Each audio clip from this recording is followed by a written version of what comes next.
Okay, we're going to do a Dog Brothers podcast. We have Hunan Guru Crafty Dog here, Mark Denny. We have Top Dog, Eric Naus, and we have Benjamin Rittner, Lonely Dog. And we're just going to talk. We just finished the first day of camp for 2016. So I'll be the first to say it was awesome. And I enjoyed it very, very much. Well, thank you. Well, I asked Eric to kick things off, and I got to say, he's one spry 58-year-old. I mean, you know, yeah, the agility, the integration of his footwork and his stick is still there, and you could see in people's faces just how excited they were to be in front of the legend himself. And, yeah, absolutely. Well, this is the first time that I've been able to move around with you. And the funny thing is everything that I have in my mind is watching you fight. So just having you in front of me, that's all I'm thinking is, well, it's like I'm in a video game fighting Top Dog, you know? But I had a similar experience with Muhammad Ali around 1985. There was a boxing gym that I was in. And make a long story short, he was a silent partner in the gym, and he came in one day and he went around with each of us in the gym, and he distance boxed with each of us for about 20 seconds. And oh my God, I am in front of Muhammad Ali, and he starts mugging. And the Parkinson's had already started, but as soon as he started moving boxing, it went away. And he was fully present, and even as diminished as he was already at that point, the non-telegraphic nature of the jab, the reach of that jab was longer than most people's kicks. You know, it was just, and he makes that Ali kind of a face at you, and you just, oh my God, ah! It was a wonderful experience. He had a real special vibration to him.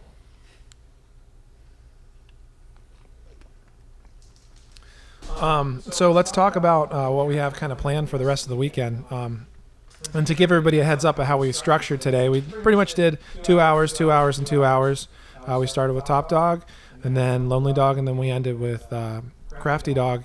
And I heard several people comment on this of just how everything was a separate kind of chapter of Dog Brothers Martial Arts, but it all seamlessly integrated with each other. I mean, everything that you started with could go right into, you know, what Guru Lonely was doing, and then we're right into the Rico doing all the clinch material. So where are we planning on taking that from for the rest of the weekend? Well, maybe I think want to do a bit more of the stick grappling, and I'll be starting tomorrow. Do a bit more of the stick grappling. I might want to go into the Bisadarias a bit that I've been exploring, and then it's a toss-up between stick fighting combinations or Kali Tudo. I'll just simply put it up to those here and see which they want. Awesome. What's your plan? I mean, you said at one point that you were thinking about taking requests and whatnot, but Yeah, I mean, because people will come in. You know, the way I usually do my section is there's something I'll start off with, because to me, I'm much more of a fundamental. I'm a simple fighter, and so I see things simply. And so what I'll do is eventually something will come up. It always does. I mean, today we just did 2 strikes pretty much, but out of those 2 strikes, I like to walk around and just see what everyone's doing, and just, you know, you can give them a little bit of one-on-one time, which I think that it helps. And it's just, you know, you can pick stuff out right away, looking at it and say, okay, you're too, you know, this is too long, too short, you're doing this, you're doing that. What I noticed was a lot of the breathing. But to answer your question for tomorrow, probably the close. You know, root block close, and then, you know, some variations within that, and close / disarms, because there's a lot. I mean, when we did our tapes, there was so much myth and misconception about, you know, what a disarm was. You know, and because, you know, we would go to seminars, and this guy would do the most flowery. It would take a guy 10 minutes to disarm the guy. I'm like, I don't have that much time. You know, I got 2 seconds. You know, not even that. And so, you know, that I did a little bit of that today, you saw. But I just wanted to kind of reiterate that's you know, if you're going to go for it, this is how you're going to go for it. You know, anything else is, you know, is something else. You know, you gotta make a decision. And Benjamin brought up, you know, when you're closing, it's a mindset. You have to close. You can't hesitate. Same with disarm. Same with going behind a root block. Is the basic strikes we did today. Well, all right. How do you counter? Mark show a counter. For some of the grappling things. Same with Benjamin. Everything's got a counter to it. And the answer to that is, here's how you counter this. You're not going to get everything in a 2-3 day seminar, but you're going to get something. And inevitably someone will, what about blah blah blah, and then Sure. at that point, I'm off. So you enjoy those questions. You enjoy the what ifs. Oh yeah, because I've done a lot of fighting. Sure. With stick fighting, and so you've seen a lot of variations. You see more of similarities, but there are these variations, especially when you go to different weapons, like a staff, a nunchaku, tunfas. What was the one that? What's his name? I fought those. My socks. My socks. Thank you. That was an interesting one. I might not go into my socks, but just see. Okay, again, it's the mindset. Analyze, because that's what I do every day anyway. Analyze what you're looking at. What's going to be the strength? What's going to be, and when you get to that point, do it naturally, not have to pontificate over every motion. Huh. Anyway, that's briefly my philosophy of life. So. Yeah, ironically, I have some my socks up there that Salty made for me at one point. Oh, cool. I had planned on fighting with him at some point, and I wanted to fight my sock versus my sock, and never got around to it. But the wooden elbow is something that has always feared me. I've always been scared of the idea of actually fighting with them. So hopefully at some point I'm going to get over that fear. But My advice is stay afraid. Stay afraid. It's a dangerous weapon. Yeah. If you're not afraid, you don't belong in there with it. Yeah, well, I believe it. Yeah, that's true. And my socks, remember, who was it up in Canada? Loki. He came up with the my sock. It was the first time I'd fought against tunfas, but mostly with a stick. The my socks were just like tunfas, a little bigger. Yeah. And he couldn't get. Huh? I'm sorry. Keep going. He couldn't get anybody to fight with him. Keep talking. I'm going to grab Okay. So We'll know what the heck we're talking about. Oh, okay. So he couldn't get anybody to fight with him, and we're just standing, in this. Oh yeah, here we go. Check that out. So yeah, here's your my sock. And so he was saying, I'm trying to get somebody to fight with me. And I'm like, so let me look at him. So I show, I'll fight with you with that. And he goes, great. And so I said, but I'm not going to fight you with a stick. Something like this, because it's designed to block a stick, staff, a spear, something like that. And said something like, and it's close. You got it. But when you're in, you can punch through, steel with this thing. And I said, I'm not going to fight you with a stick. And he's thinking a staff or something like that. And I said, no, I'm going to fight you with a knife. Knife. And he was like, and everybody's like, not, being knife. and so because again, it goes back to, I guess, knowing your weapon. I really like it. If I had to pick my weapon, it's a knife. It's a good knife. And so knife is a close quarter thing. And I did the Pakal style. It's, the ice murderer, ice pick style. And I don't think anybody really expected that. And we had a blast. And, I think walking away from that, everyone thought that's why you play the game, because, you just don't know. And the knife, he was used to being closed, because sticks, you can kind of turtle up and block like this, and your stick is going to come, you can thrust, but if you're thrusting, this guy's, he's thrusting back. So, the sticks, you can shield like this, but a knife, it's as close, same range, and it's got a point. And it was quite interesting when we did that. So. And with the aluminum trainers, you were mentioning this today. You respect the aluminum trainer. As soon as you get hit with it, mine had a point. So, and so I think the very first blow, I remember hearing Mark in the video on that. The very first time, because Loki he was holding like this, so I'm thinking, okay. So I took the knife and the Pakal style, and it was like an overhead shot, really, but it was like just, boom, I got right between, you can see it across the chest, and Mark's in the background, that's a kill shot. Yeah, and so and then after that, again, you don't know until you try it. And Loki had never fought anything but a stick before, and he is a stick guy, so, the transition was actually very easy. Against a knife, it was like, I don't have short range advantage anymore. It's the same. In fact, it's faster. and a little more dangerous. And so after like 2 or 3 exchanges, I mean, he got his licks in too. But you know, Sure. after we had a few these, and we both learned in that. And that's you know, if we had to do a seminar, another seminar, I'd love to do it with different weapons against. Like when on your nunchucks up there, for Sure. example, when I first talked. Ben, you'll get your turn, by the way. I'm sorry.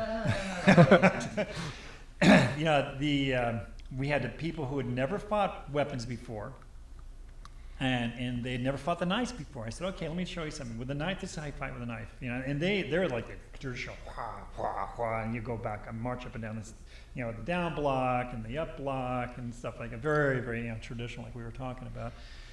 And I said, no, show who's got a nunchuck. So one person had a nunchuck, and it was very much like yours. And I said, all right, here, look, we're going to do nunchuck versus knife, and flying, you know, just flying hard. And it was incredible. These are black belts. We had like 20, 21 black belts in there.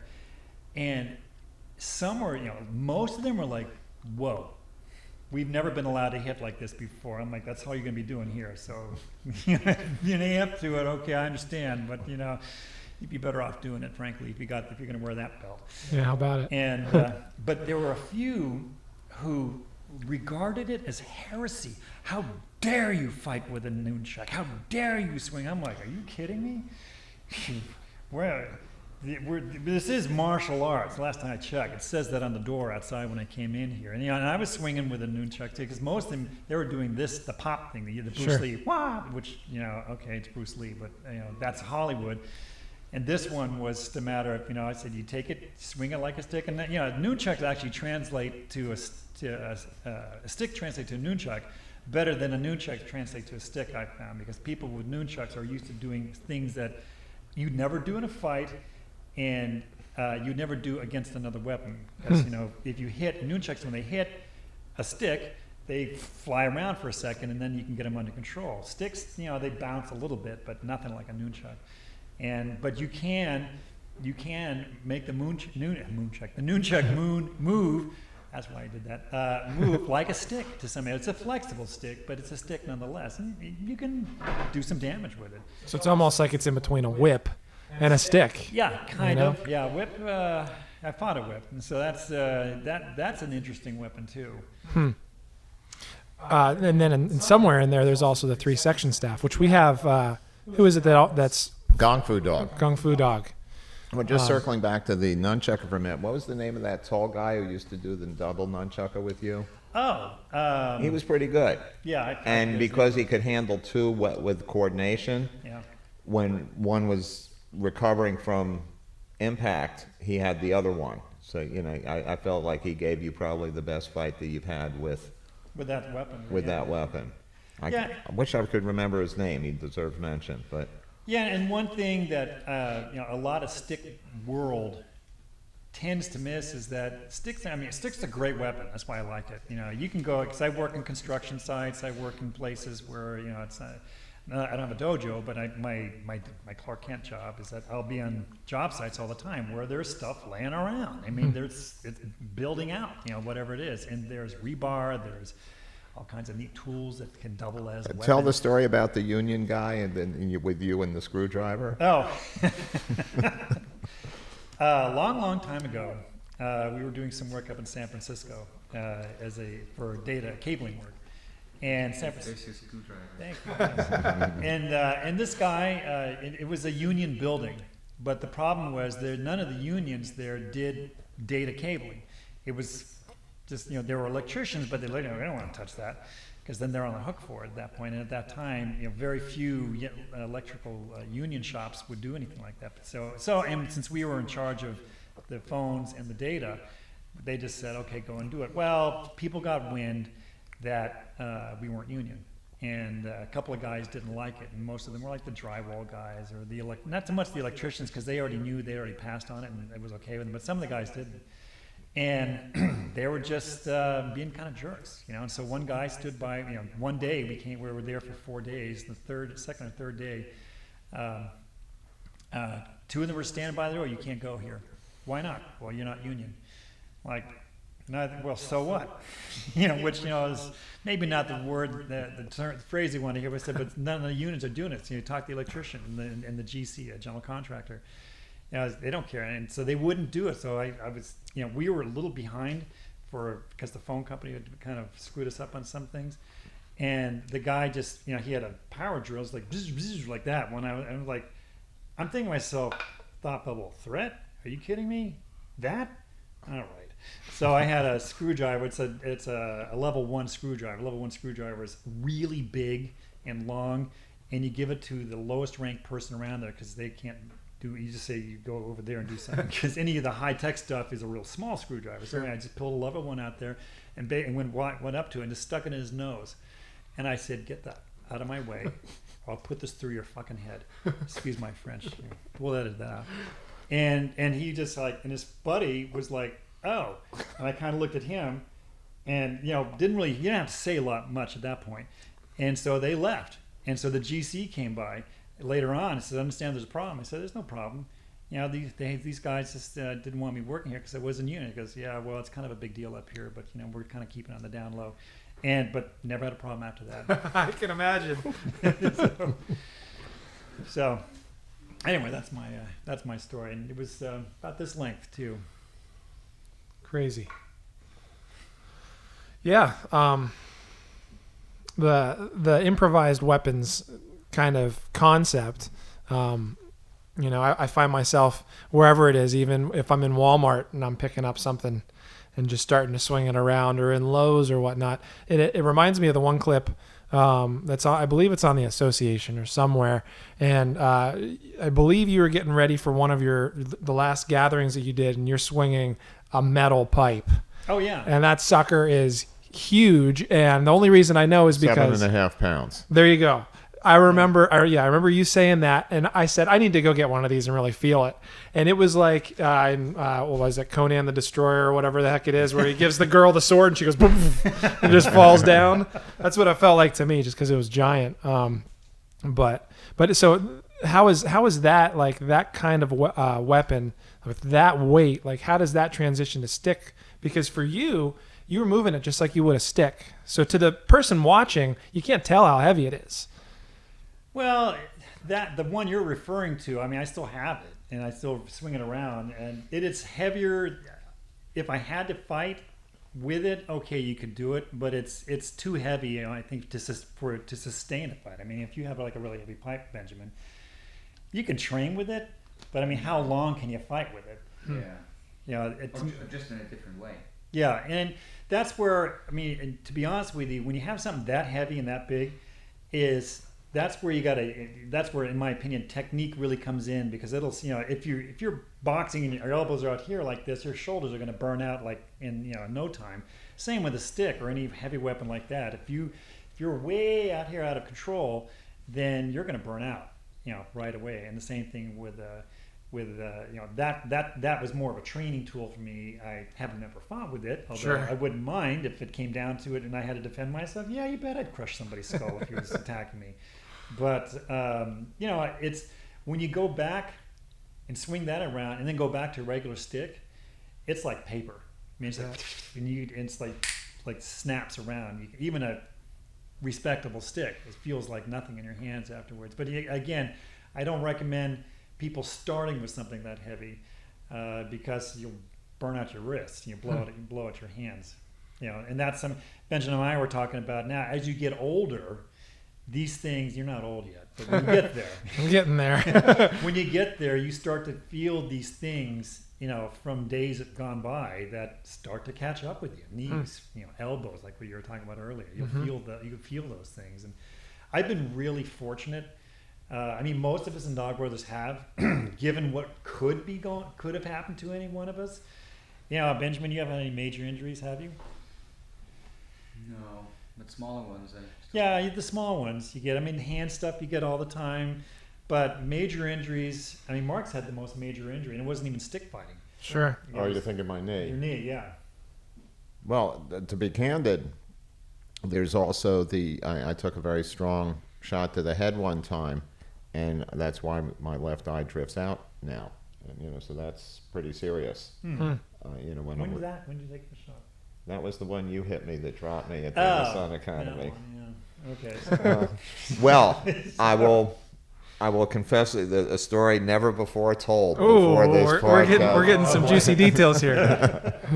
So, when I first started, Eric was, let's see, you had started at 19, you were 30, I was 5 years older, I was 35.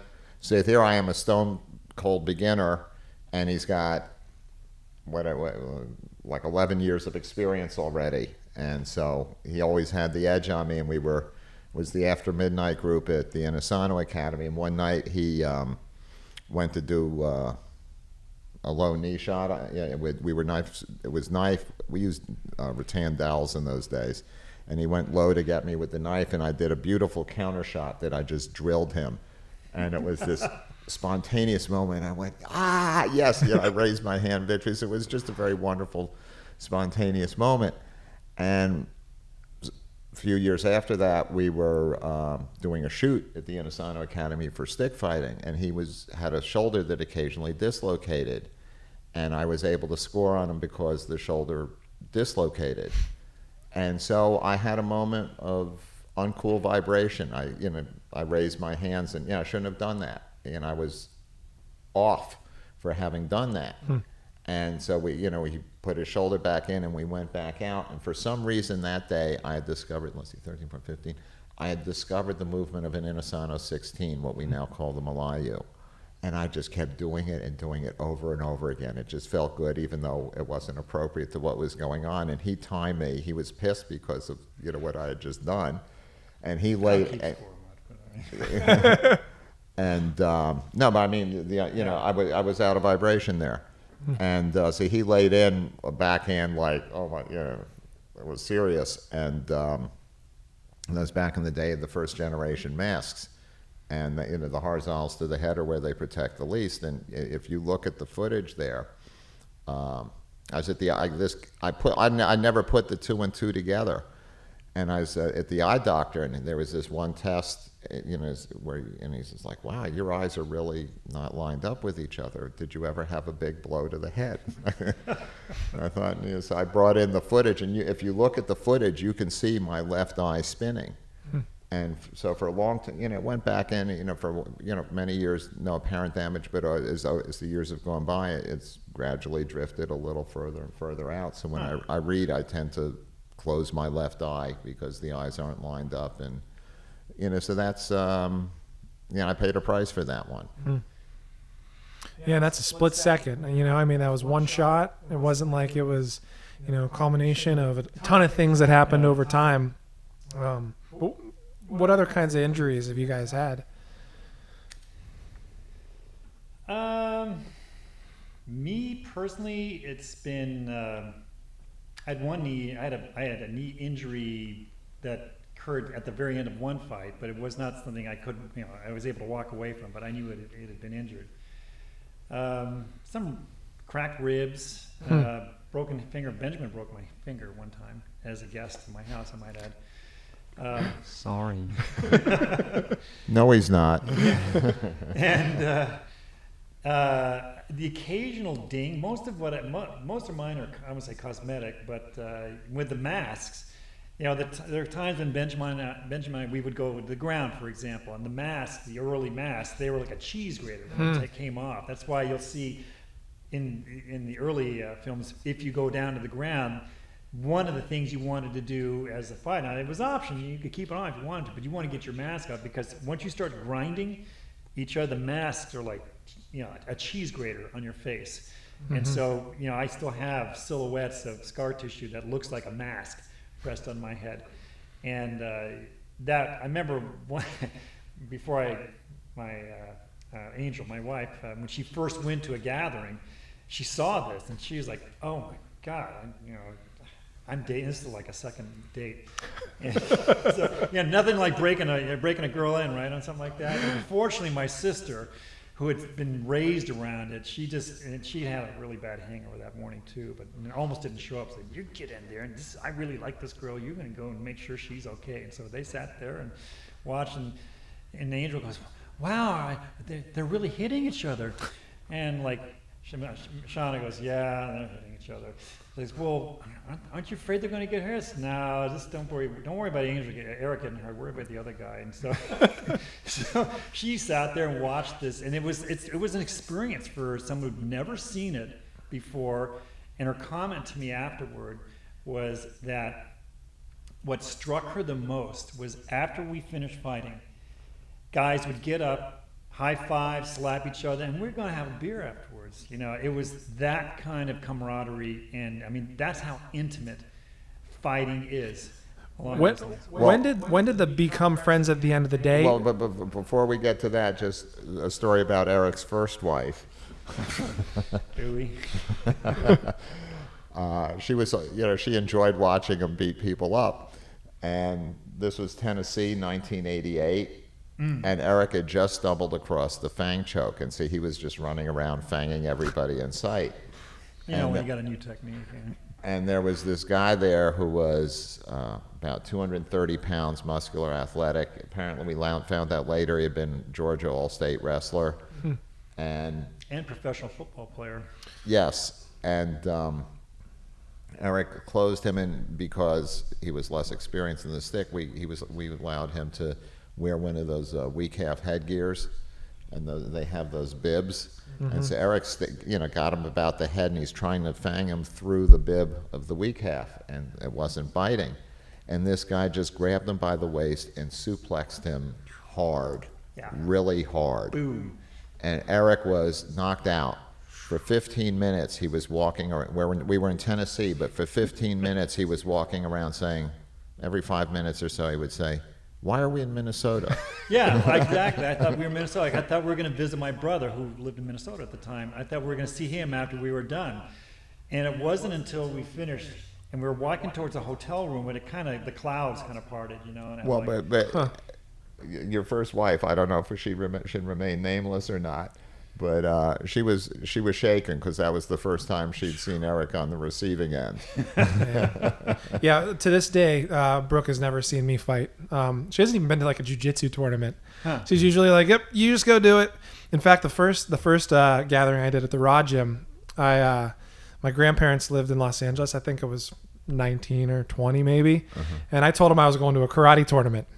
And they said, "Oh, that sounds great." And I was like, "If you could, you can just drop me off at this, in this back alley, and then pick me up at this time." And they did that. They picked me up. "How was your karate tournament?" But no, getting back to what I was asking about that is, was it from the start that you knew that it was going to be friends at the end of the day? When did that? that was always the case. Well, because you remind people of it that well, I think the articulation was mine, but I think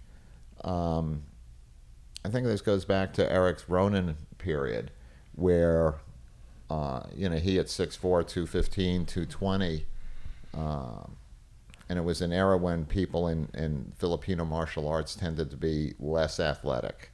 In those days, the athletic ones went into boxing or kickboxing or judo or wrestling or something, and the people who wanted to look scary and puff themselves up with the reputation of the Filipino martial arts went into the Filipino martial arts. And also Eric had background that most people didn't. He had been a defensive end for Columbia University football, and he had played lacrosse, which I think influenced him. One of the things that really struck me when I first saw Eric is how much running he did, just how much he moved across the field. And I think lacrosse just influences your senses of what the possible are. Lacrosse people are very deft with their stick while they're running, and throwing the ball is very much a hitting motion. And, so between, and also you played handball, if I remember. Handball, yeah. So he brought a different, but he had that that. defensive end mentality to impact. And he knew that if he really brought to bear everything that he could bring to bear, he would never find anybody to play with a second time. Well, and the other thing, Mark didn't mention, the other thing I bring is that I had a sales background. I love to sell. And, part of selling is just, making the guy feel good about getting out there and fighting with a stick, before he even swang his first hit, And that in those days, it was a tough sell because people had sticks on the wall, nunchucks on the wall, sais and tonfas and all that stuff. But when I go in there, and like Mark said, the Ronin days, I'd go in there and literally I would, if I had a sales job or something like that, or a call somewhere along the coast, I would go into a studio because I wasn't married at the time and I could just go pretty much anywhere I wanted to. I'd go in the dojo and it would have all these stuff up there, and I go, wow, that looks cool. Who's a fighter around here? Who does that? And 80% of the time, they would say, oh, they're decoration. And you could see because they had like that much dust on them. And then sometimes you would see someone would say, oh, well, that's so and so. They do the stick fighting, or they do stick fighting. It was usually some either Chinese or Japanese weapon that they would do it with. And then if I got past that, then I could actually get somebody to actually. I said, well, have you ever fought with them? And I give them a little background of what I did. And most of the time, they'd kind of look at me sideways, like, I don't know. Every now and then, I get a taker, and which was, and it was great because you could tell the guy. A lot of times I come into place. The guy who wanted to do it was not like the instructor, but maybe fourth or fifth in line as far as hierarchy is concerned. But that guy wanted to prove something. He wanted to He wanted to know what he could do with the whatever it was, nunchak or whatever weapon was up there. Sure. And so but going back to stick fighting, the getting someone to put the gloves on, for example. I just get these gloves on, and Mark would sit there and just watch me and just like shake his head sometimes, like, here we go. And so and I'd have like this hockey gloves, something that's kind of what we would consider very fundamental. I said, wow, let me just see your hands for a second. I said, oh yeah, okay. So put them on. Okay, they fit perfect. Man, you look good with them. I tried this other one here. See if they match. and just go on. The sales comes out. It was a total sales pitch, because then he put out his hand and here, hit my hand. Yeah. And they put a little love tap out. And no, harder.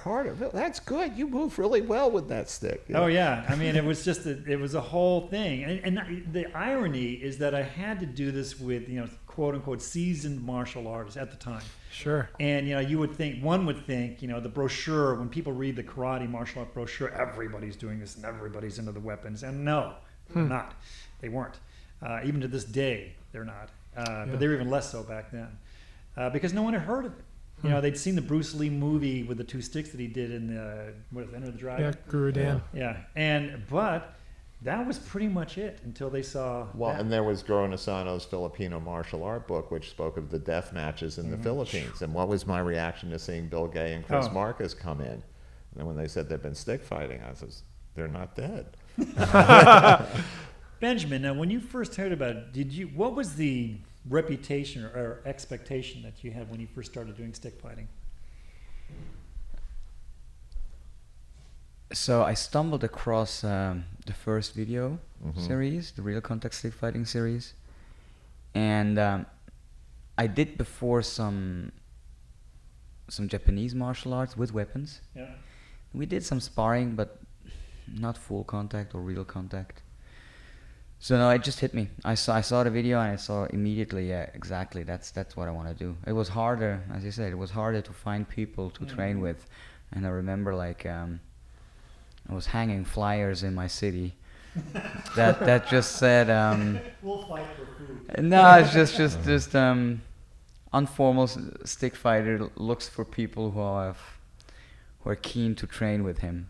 But the problem was like every 3 months I needed new people because there was not a lot of teaching. It was teaching a forehand, a backhand, a roof. That's it. Let's go and spar. And it was just going too hard. That reminds me, there used to be this sort of pamphlet newspaper. You take like 4 sheets of paper and fold them in double newsletter. I think it was called the Eskrima Digest that was up in Stockton. And we were looking for additional people to play with. And remember that great picture of Arlen all bruised up from the Rumble at Rambless? And so we put that picture in there. It's like, anybody want to stick fight? And nobody answered.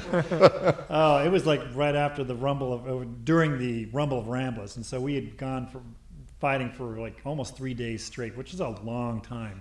Yep. And he had the bruises. I mean, from head to toe, practically all. Is this the one where he's showing his forearm? Yeah, and it's just tattooed. And Oh. the leg and the leg. ribs and everything. Yeah. A lot of that was he and Sled Dog had some real wars Oh, between yeah. them.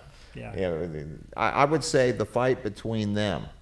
The first day at Ramblers was mostly hard sparring, the way we had done it at the after midnight group at the Inosanto Academy, and it was early in the second day, and Eric was holding back, and you know I'm there wearing my producer hat, encouraging him to get more violent, and you know he was being very nice, and you know Totally out of character. and Philip and Arlen, you know, they go out there and they had that war, and you can hear this whistle. I think it was Puppy Dog, Mark Sandin, you know, and he's damn, you know. Has a lot of banging. Yeah, and you know, they just went toe to toe, and Yeah. I think that was really the fight that ushered us from hard sparring into what fairly can be called fighting. Yeah. Yeah, I mean, they stood toe to toe. Neither would back off, and just landing bomb after bomb. And I'm looking at the ooh, that hurts. Oh, that looks. Oh, wow, another one. You know, it just went on like that, and we're just. It was a great show, and watching it was very inspiring on a number of levels. But I think, like Mark pointed out, we just, you know, everything just kind of went up there, just to match that intensity. Well, and one of the interviews we did with the one with Arlen captured something about him so perfectly. And there's, you know, I think it was George Hawk doing the interview, Yeah. and he says, you know, what does that feel like to get hit? And Arlen said, it's kind of like sunburn. Well, with him, yeah, And I always loved your description of him as a pachyderm. yeah.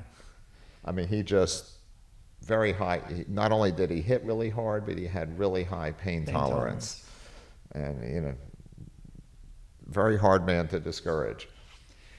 Well, that, and he's, you know, Arlen is just really strong. I mean, he has the legs of a tree, you know, for one thing, and that all translates into the rest of the body as well. But that whole Ramblers Park thing pretty much set the bar for everything afterwards that we had. And it's interesting, we had a number of people show up, and you know, I'd say about 7 or 8 of us were there from start to finish, and then you had a few cameo appearances from some other players, and it was interesting to watch you could tell the seasoning and the hardening that was occurring to those who were doing it, you know, from start to finish. And the secret, not that there's a secret now, but at the time, the day before this, like, we were, you know, back then, again, no internet, right, and no iPhones or anything like that. So the technology and the stuff we had to borrow from Panther Productions, you know, that was a big deal. I mean, we had a big old camera that was, I don't know how many hundreds or thousands of dollars. The Betacam camera was $50,000, and the tripod was $2,500. The tripod. Well, it was a super duper level, and it was like a surveyor's tripod plus. Yeah, Unreal. Yeah, on steroids. The ultimate package. So Now, I was only able to put that deal together with Joe Jennings at Panther because I had been Paul Vunak's partner for the JKD series that he did with Joe a couple of years before. And so Vunak and I parted ways shortly after that series came out. And I met Eric while I was still with Vunak. And he and I got together, and I was bringing him up to I can't find anybody. I said, well, come up to the Inosanto Academy with me. So he came, a girl, Inosanto knew him through Grand Tuangahe, then just Tuangahe. And so he was allowed to jump into the senior class with me, and that's when the After Midnight group formed.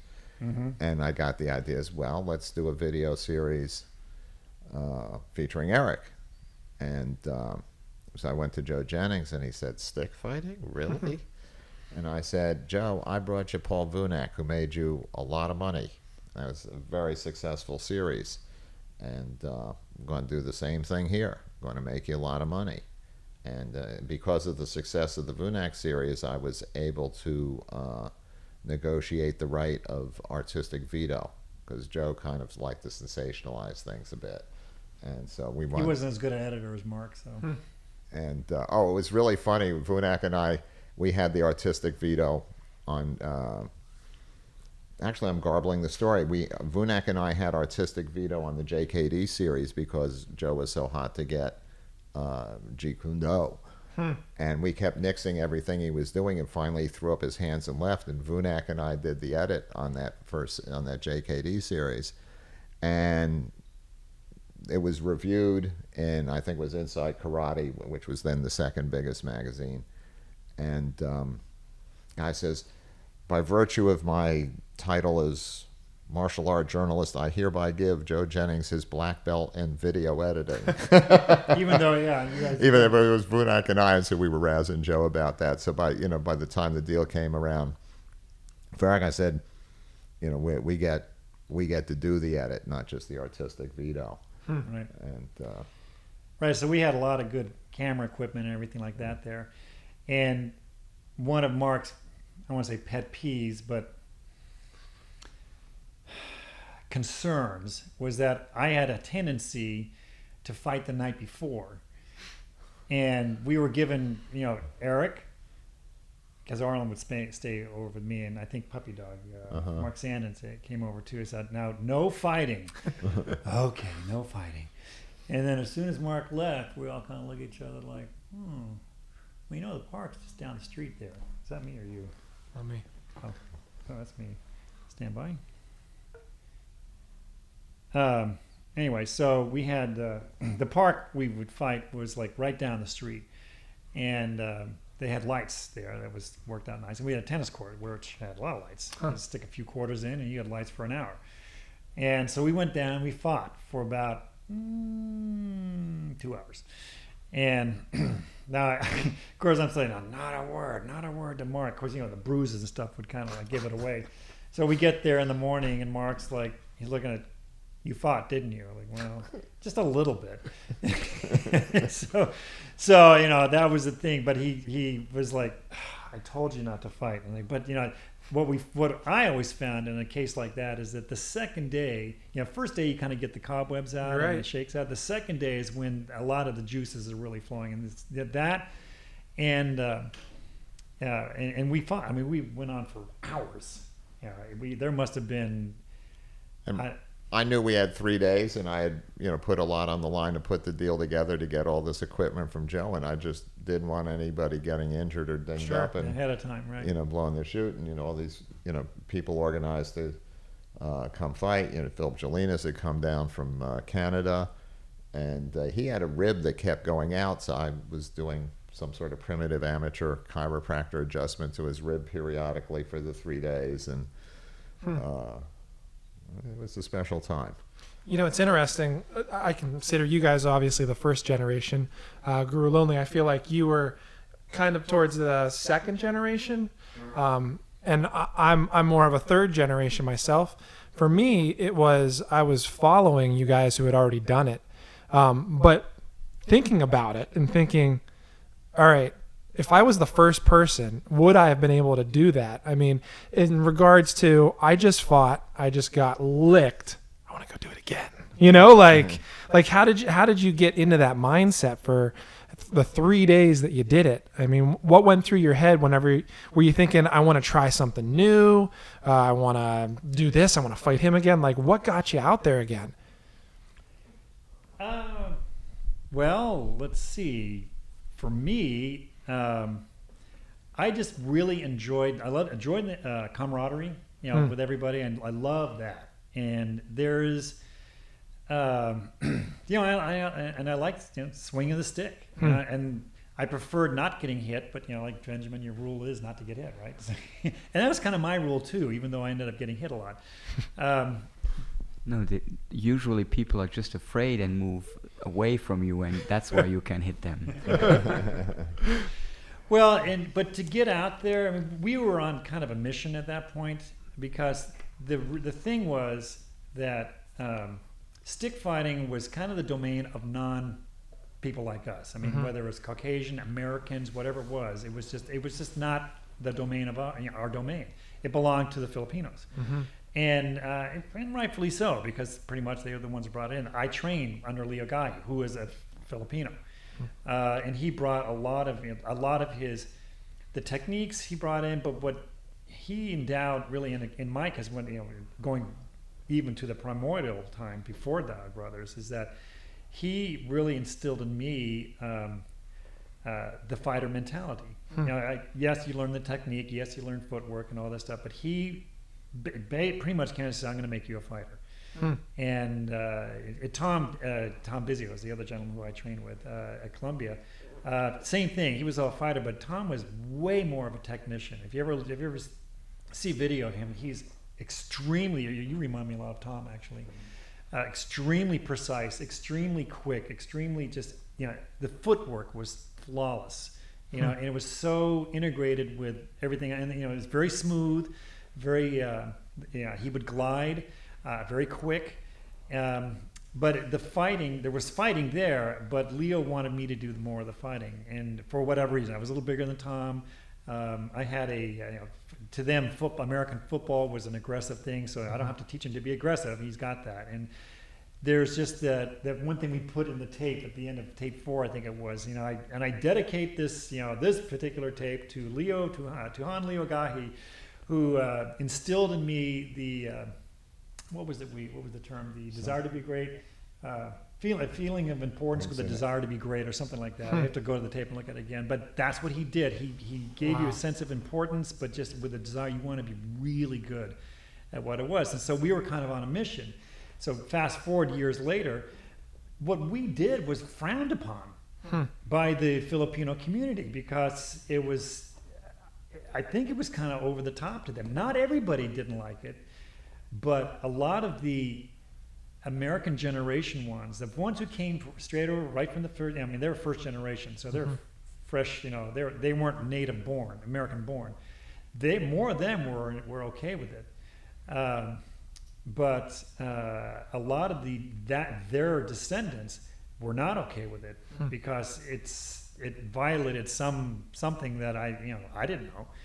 And at the same time, so we did a tournament in San Diego, and there was this big deal. Like, we don't want to come in there because, it was a lot of it was very political, shocking. But, we don't want to fight because that's not the way it's done. And I said, fine, don't fight with us then. But, each group got to showcase their stuff. But when we went out there, one guy went, click, click, click, click with the sticks, a carenze, a florete, drill here, drill there, yay, clap, clap, clap, next. And then we go out there, and we look like giant, because all the Filipinos are fairly short. And first of all, I look like Kareem Abdul-Jabbar, and Arlen looks like Paul Bunyan, because he's like this, and Mark's very tall and very big too. And plus we had a lot of other guys. Well, with them standing next to Eric and Arlen, I was the cruiserweight in the land of the heavyweights. But yeah, and so Arlen and I went out there and fought, and we start swinging, and you get smack, bang, smash, and you could just tell everybody was just like, whoa! They were not expecting that at all. Nowadays it's a little more routine, but back then they were just like, whoa. So Tuhangahe was kind of your "it's okay to do this" avenue almost. Is that encouraged? Yeah, he encouraged you. Yeah, he did, and that was kind of a departure from the way most people were doing it back then. Well, if I can jump in here, and then Benji, who's hardly gotten a word in edgewise so far, but. In my case, the motivation was growing up in New York City in a very violent time, and there's a lot of heroin junkies all over the place, and various violent incidents as part of growing up in my life, and which culminated in a story which I tell in one of my interviews of a fight that a Mexican friend of mine had with 4 locals down in Chiapas, Mexico, which is near Guatemala. Over 2 girls that they were trying to drag one of the girls away with my buddy. They thought she was a hooker and should go with them, and it turned into this wild thing. We wound up in the local prison for 3 days, and adventures there. And so I came back thinking, I'm glad everything ended well, but I want to get serious about the ability to fight. And so I was already in my mid-30s. What am I going to do? Muay Thai kickboxing was coming in, but I thought, I'm in my mid-30s. Just how far can I go with this? And that's when I was training with Vunak, and then they came in, and I said, this is where I'm going to make my art real, my skills real, because I didn't want to be self-delusional. And, I just simply, if I don't do some kind of real fighting, I'll never know if my skills are real. And so that, for me, that was the place that I was coming from. And I think that has a lot to do with how we get circling back to your question about friends at the end of the day, that it wasn't about what most martial arts is, which is young male ritual hierarchical combat. It was the people who are drawn to it. It was more inwardly driven, and it wasn't as important as raising your who can raise their leg higher, like a dog or something. You may remember Zapata, who was supremely alpha, and he would go through great exertions to pee as high as he could, on the tree or whatever. And so we tended to attract people, and also just because the weapon takes it to places that it can do more damage than is appropriate for a ritual fight, for a hierarchical fight.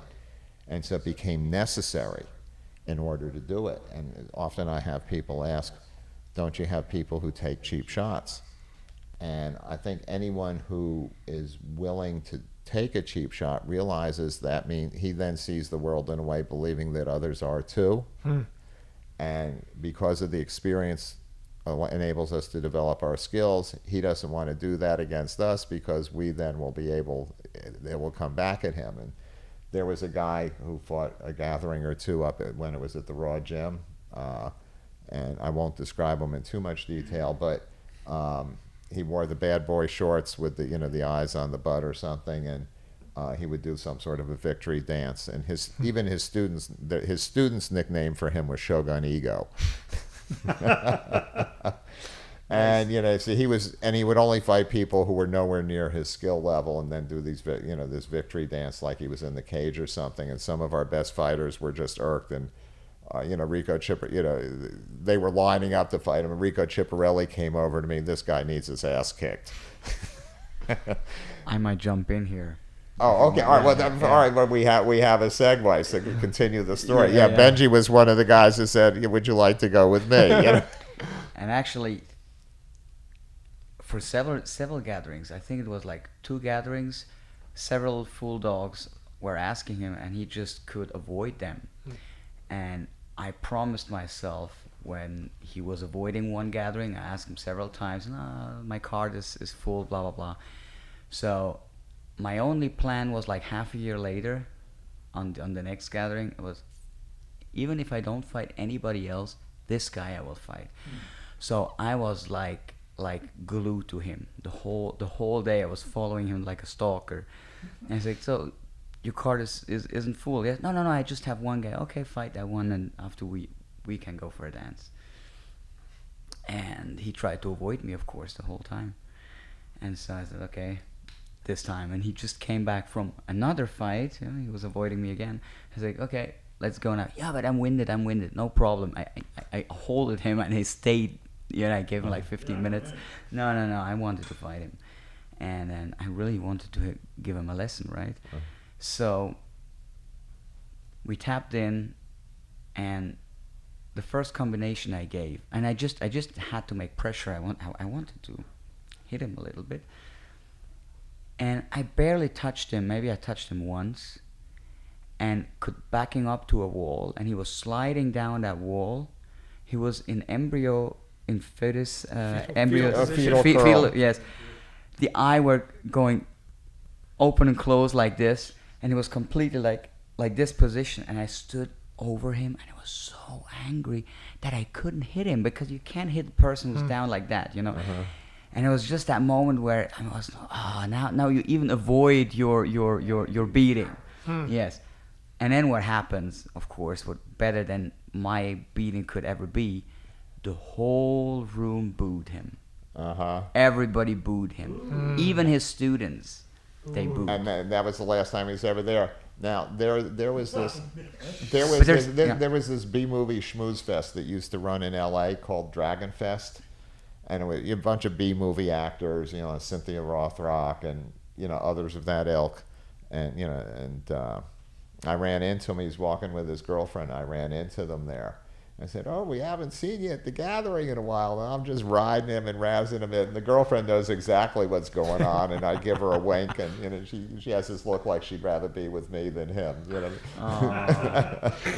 But there's also another story to it. What is for me really what Dog Brothers means all about. I was so disappointed. I didn't have like really a good fight in that gathering. That one I wanted to have, he took away from me, and just I was still angry and disappointed. And about like 30 seconds later, Nick, puppy dog, tapped on my shoulder. He's like, "You're not happy, aren't you? You didn't like that fight." I said, "No, I didn't. Come, let's go for one good fight." And we both, Puppy and I, we did, I think, the best fight we ever did. But he just felt the moment that I was so disappointed. I need a good experience, and he gave me that. That was really cool. Yes. Yeah, and to answer your question, the getting back or addressing Mark coined the phrase "being friends at the end of the day," but it so epitomized really what gave us so much momentum in the beginning and to this day, because it was so outside the box. No one really looked at it that way. It was always, dominate, crush, kill, destroy, that sort of thing. And it was not, it was intense. We were like the proving ground for, anything. As far as, if you got a stick, bring it in. You got another weapon, bring it in. But when you bring it in, you're going to bring it in for that reason, not bring it in because you got a big ego. I mean, not to say we don't get them, but the nice thing about the Dog Brother process is it's fairly self-weeding, self-regulating. If the guy, like Mark said, if the guy comes in with an attitude, they usually don't come back. And if they have, it's once, maybe twice, but usually not much more after that. If they come in with that sort of spirit, and that's what's really, but that's the purity of it. I mean, that was the genesis of it was we weren't here to pump our egos. We were here to see what these things could really, after the truth. I want to know, does my stick work? Will it do this? Can I do that? Can, if he counters it, can this work? How does it work against another weapon? I mean, I fought a guy with a shinai, who actually we worked together. And I forget how it came up. He goes, "Hey, I see you do sticks." And I go, "Yeah, blah, blah, blah." And he was traditional Japanese, very, very, very traditional. But and the thing I liked about it was that he said, I can't fight, we couldn't really make an arrangement or a date or anything like that to do it. But he says, if I get permission from my instructor, I will fight. And he was like, not the top student, but like, third, fourth, somewhere in there. And so he came back like a couple of days later and says, my instructor said, go for it. And I'm like, I like your instructor. Who was this? That was Rob. And, I'd not fought a shinai before. I'd fought staff, so to speak, but not to the expense. Explain what a shinai is for people who don't know. A shinai is kind of a mock samurai sword, basically. It's what they train with. And he had that. It's about, what is it, like 4 foot, something like that. And then you have the long handle and stuff. And those guys, when they get that thing whipping around, it's bamboo, but if you get hit with it, it'll cut your skin, and leave you nice big marks too. And they thrust a lot with it as well. I mean, they skewer you if you're within their range. And it's a longer range than a stick. And so my first experience with it was, I'm outgunned. This thing's longer than I'm used to. And up to that point, all the tradition was, with double sticks, you go X block, this, that, and close, and listen. And I was listening to these guys. This is months later after I've been fighting this thing for like, a year or whatever it was. And I listened to one group, Shinai, yeah, man, you just do an X block, do this, you close, it's easy. I'm like, you never fought one, have you? You could tell that they hadn't fought. And so the interesting thing was in that Rod had never fought another one. It's only been another Shinai, and it was more the traditional. They have a lot more structured, choreographed, I think, movements. And we went at it pretty much from the first 5 seconds.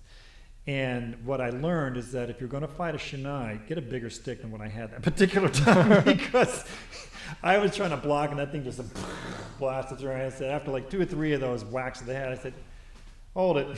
Let me get these other sticks here because you're going right through me like butter. And so when we went at it, I did double stick. And this is the first time I fought double stick against other double sticks, but not against a shinai. and that was a blast. And that, you learn a lot about your weapon, sticks in this case, when you fight another weapon. And fighting another stick is great, but it's kind of like you get too familiar and too comfortable with it. You know it too well to actually start learning. When you fight another weapon, like a shinai, like you mentioned, the 3-section staff, right? And or the tonfas, the whip.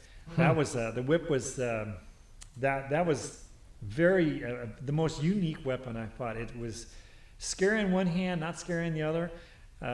But again, it brought out something else in tactics. That wasn't really so much technique, but just tactical. How do you deal with that? And they're all different. They all challenge, and they all get your mind going on that. Well, I remember, I think this fight is in Gathering of the Pack 1, where Arlen fought a guy with a hardwood, not a shinai, but a hardwood, Boken. a Boken, boken, yeah. And was a bit shorter than the standard length, but still, it's hardwood. You get, and it's shaped. It's got an edge. Real bone breaking. And a point, real bone-breaking potential there. And Arlen's comment after the fight was, after I moved with him a little bit, I felt like I owned him. He wound up breaking the guy's hand. And the guy comes up to the camera and he shows his hand afterwards. And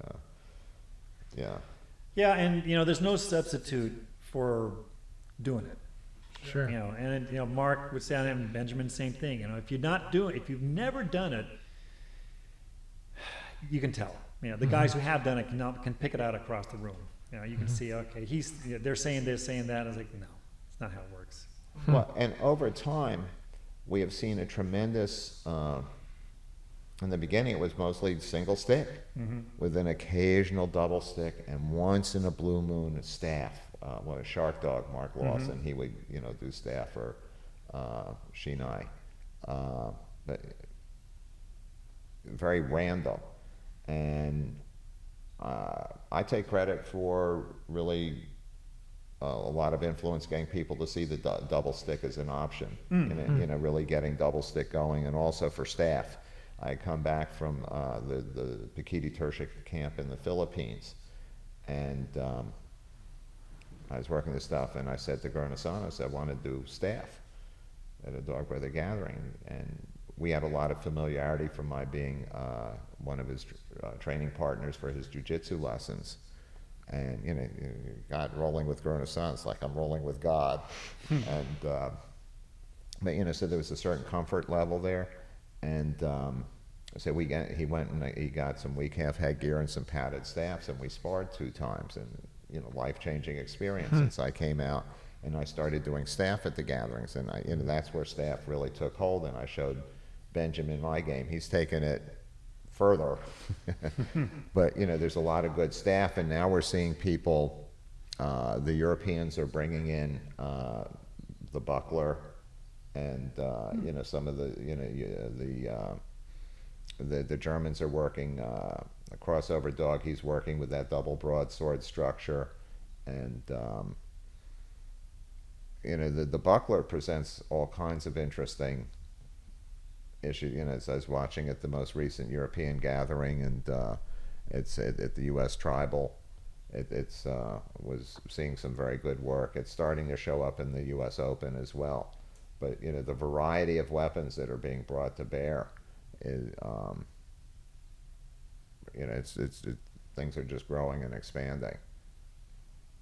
Here, let's get Benjamin talking a bit. Talk about the European influence and. Yeah, different weapons make things way more interesting, and also then you see more like the mixed weapons as well. So I don't have formal training in buckler and stick, but I really like it. It's a different dynamic. I feel like the long and short, it brings the long and short to another level, because there's a lot of power in that buckler. You can knock somebody out quite easily. I feel it, for me personally, it changed my game a little bit, because I'm really careful fighters, so I don't like to get hit. So with this, I use a lot of footwork and really try to avoid any any contact, any exchanges. So, but that's also it's lacking a little bit because I'm never look for exchanges. I don't have skill in exchanges. I still think it's better not to have exchanges in stick fighting because that's where you get the broken bones. But still, just for an experience as a person, it was beneficial for me to have exchanges. And with the buckler, for me it's easier to stand a little bit toe to toe and still be safe and dangerous with the short weapon. So I really enjoyed, and it's like always, like dog found a new toy, is happy about the new toy. So for me, there was a time I was really happy about finding the whip, and I was playing the whip. Then spear was very interesting. At the moment, it's the buckler, and I feel it's like really an aggressive game, and it fits me because also me, I'm getting slower, even if Top Talk doesn't think so. I don't know about that. Sure. No, it is. But with the buckler, it's not that important, the speed. I really love it. And yeah, you see more and more like the historic European martial arts, like the fencing coming into play. Interesting. I'm looking forward to see more thrusting in the future, I hope, because at the moment we don't see so many thrusting, because unfortunately with the fencing mask, if you thrust the wrong way, you pay the price with broken hands. So you really have to know. But without the mask, it would change completely. Well, and even what Thrusting. you've done with removing the bib, I mean, that in itself, I mean, that opens it up. Yeah. But I would not recommend to cut your bib off. It No. was a stupid thing. It was only aesthetic reasons why. It looks better though. It does. Yeah, No, but it looks tougher. That's it part looks of tougher. Nah, it looks like, I don't know. But no. I still think with a stick, I don't feel so much threatened about the thrusts. But if you go with staffs, and especially like longer, like spear kind of type, a good thrust with a spear. No, you want to have the bib on. Yeah, definitely. Good times. We're rolling. Wow. Yeah, really. Yes, indeed. We could go on and on and Probably. on. Yeah. Now so- you have what you have a commitment afterwards, don't you? Yeah, we have some fighters that are fighting in a tournament next weekend. And I have a private to give. There you go. Okay. But yeah, no, this was fun. You got me thinking. One last little story. Bringing Grand Tuhan Gahe into it. My first stick fighting experience was at a tournament in Maryland, and I just went to it, and I didn't know what I was getting into, and it turned out that Was that the Alan Sacchetti thing? no, I forget who it was that put it on, but Guru Dan and Tuhan Gahe were the judges. And Sled Dog was the ref. I didn't know. I knew who Wow. Guru Dan was. Yeah. And it was amazing, jumping into it. So at the rules meeting, this bringing up, how he influenced you to just do it. Tuhan Gahe is going over the rules. And he says, okay, you can hit with the stick, you can punch, you can kick, you can knee, you can elbow, you can headbutt, you can bite, you can spit. And people go, whoa, whoa, whoa, whoa, whoa. You can do what? You can bite? He's like, well, maybe not bite, but you can spit. And he just keeps going. Yeah. And everyone's like, okay, I guess we're doing this. Yeah. And I looked at Tuhan Phil and I said, so this is just no rules, isn't it? And he's like, yep. So, and he set it for that weekend. That's how it was, I was, when I went to the Philippines after the camp up in Olongapo, went down to Grand Tuan's home in Bacolod, and they had heard about this jiu-jitsu stuff, and they were tending to poo-poo it. And I said, Grand Tuan, there's something happening here, you need to know about. And so, I shared the basic understanding of what the jiu-jitsu strategy was with him. And so there was this other occasion, he had some of his guys there, the dog eaters. And so I took guard on this one guy and I said, and what would you do here? And he indicated he would spit in my face. And I'd not thought of that. And, spit in the face is pretty natural to want to flinch and turn away. At least wipe it off. Yeah. Or just that. Well, Yeah. the time, if somebody's just down in your face, there's that moment you're going to be totally open. I gather that that's also used in some English barroom brawls where two guys are getting face to face. Yeah. You know, it's either the with the Glasgow kiss, the headbutt, Yeah. or they'll spit in the face, you know, to set up the big sucker punch.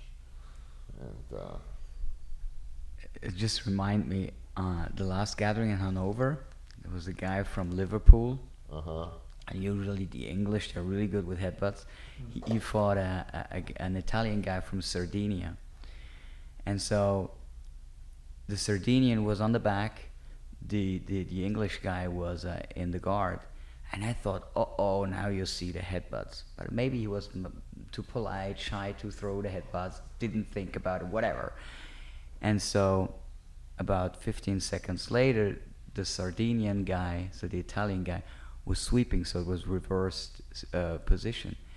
And so the Italian was headbutting the guy from England. I was like, whoa, reversed worlds. And the funny thing is, like, the English guy, he started to laugh loud and say, yes, exactly. That's great. Well, great. Well, as the adventure continues, I guess we're going to wrap this one up, and then hopefully we'll do more of these in the future at future camps. yes, indeed. And any final words before we wrap it up? Well, I mean, I want to thank you for making everything happen. I appreciate it. I'm just here. You guys are the ones that are making it happen, but thank you. Well, I think it's awesome to have Eric and Benji here in America. You know, Benji here in America, and Eric doesn't get out that much anymore. And so to have him here is a very special thing. As I was Yes. looking around, I could tell people, you know, like I felt in front of Muhammad Ali, there was, you know, some of that flavor there as they were moving with him. Oh my God, I'm moving with Top Dog. Ah. We have 2 more days. Wow. So awesome. The adventure continues. Thank you, gentlemen. Thanks. Thank you. Thank you.